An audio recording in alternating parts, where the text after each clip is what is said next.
Hello, I am Sylvia Azania, and today we are going to talk about the main permanent contraceptive techniques that currently exist for both women and men. That is to say, we will discuss tubal ligation in women and vasectomy in men. Furthermore, we will respond in detail to several of the most frequently asked questions that users might have regarding this topic. Bilateral tubal occlusion, commonly referred to as tubal ligation, is a surgical operation that entails the blockage of the fallopian tubes, which are the tubes that carry eggs from the ovaries. This effectively prevents egg and sperm from meeting. In this way, pregnancy is avoided, since fertilization occurs precisely in the fallopian tubes. It is considered a permanent, or in other words, an irreversible method of contraception. However, there are several techniques available to achieve tubal occlusion, including the complete removal of the tubes. This issue holds considerable importance, since it could impact the future ability to reverse a tubal ligation in cases where the woman later wishes to have children again. Among the main positive aspects of tubal ligation is the fact that it does not interfere in any way with the natural menstrual cycle. Additionally, it allows women to avoid the constant worry of contraceptive methods, whether hormonal methods, such as the pill, or barrier methods, such as condoms. However, tubal ligation also has certain disadvantages.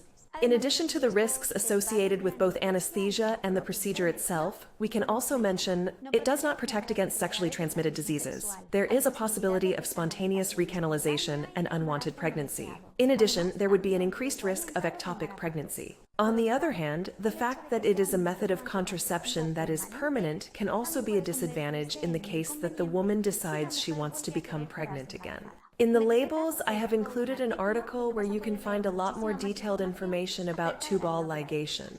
Although the decision to undergo tubal ligation should be made with the clear and firm understanding that you do not want to have any more children in the future, it is true that circumstances can change and women may come to regret their decision. As a result, the inquiry about the irreversibility of this surgery is unavoidable when a woman contemplates having it done. The truth is that there is indeed a reversal surgery called tubal repermeabilization or tubal reanastomosis. From a technical standpoint, this surgery is more complex and intricate than tubal obstruction, as it aims to recanalize the fallopian tubes. However, the possibility of performing this procedure and becoming pregnant again will largely depend on several factors. One is the woman's age at the time of repermeabilization, since age decreases the possibility of achieving pregnancy naturally.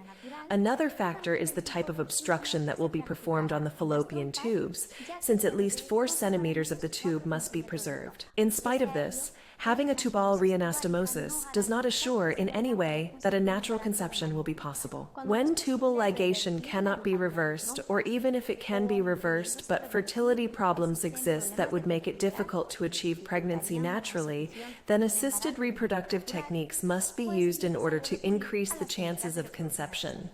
In this case, artificial insemination would be completely ruled out as an option, since fertilization could not occur due to the blocked fallopian tubes. Consequently, it is necessary to turn to IVF. I am providing you with a link to an article that contains a lot more information on how to reverse a tubal ligation.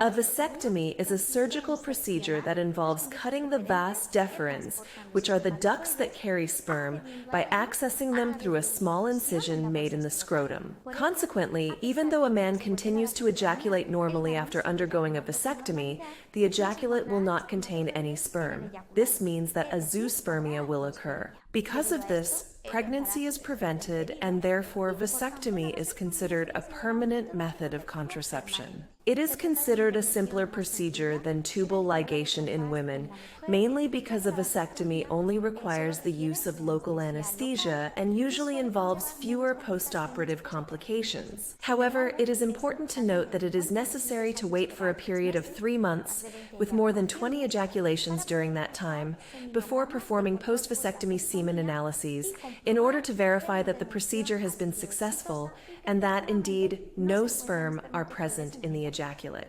Thus, during this entire period of time, a secondary contraceptive method must be employed until azoospermia is fully verified. Another drawback to consider is that vasectomy does not protect against sexually transmitted diseases. Moreover, there exists a slight possibility of spontaneous reconnection and unintended pregnancy. You can read more in-depth and detailed information about vasectomy in the article that I've linked in the description. In this case, there is also a surgical vasectomy reversal procedure, which is commonly known as a vasovasostomy. Nonetheless, this is a more complex procedure compared to vasectomy. In some instances, vasovasostomy does indeed allow for the recovery of sperm in the ejaculate, and therefore makes it possible to restore fertility. However, this technique does not always work.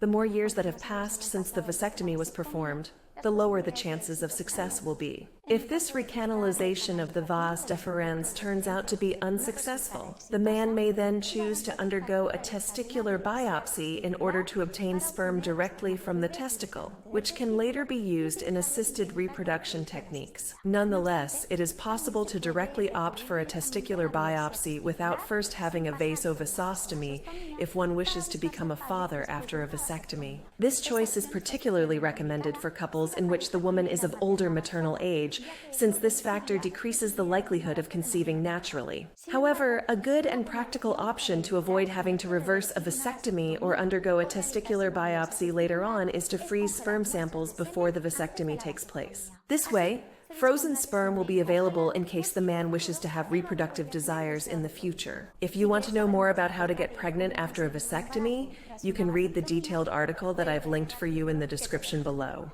And now we are going to answer some of the most frequently asked questions that users may have related to this topic. Does a woman continue to have menstruation after a tubal ligation? Yes. Even though pregnancy is effectively prevented because the woman has undergone a tubal ligation, she continues to ovulate as usual, her ovaries continue to function normally, hormone levels are not affected by this particular method of contraception, and therefore her menstrual cycles continue to develop normally. How much does it cost to get a vasectomy?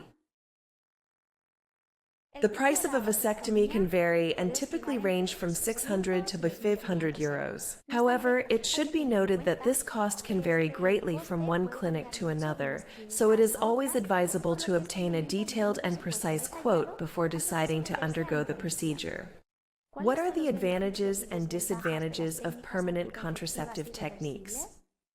The concept of permanent or irreversible contraceptive techniques specifically refers to tubal ligation in the case of women and to vasectomy in the case of men. Although it is possible to seek pregnancy after tubal ligation or vasectomy, these types of contraceptive techniques should always be considered permanent methods and therefore should only be performed when the person is absolutely certain that they have fulfilled their reproductive desires. One of the main benefits or advantages of permanent contraception is precisely the fact that it has a permanent nature. This allows women or men who undergo these contraceptive techniques to completely stop worrying about contraception. However, one of the main disadvantages of irreversible contraceptive methods is that they do not provide protection against sexually transmitted diseases, which is why a barrier contraceptive method such as a condom must be used. On the other hand, although these are highly effective contraceptive methods, there is a small chance of spontaneous recanalization and unwanted pregnancy. Finally, it should be clearly noted that the permanent nature of these contraceptive techniques can also become a disadvantage if the person's circumstances change in the future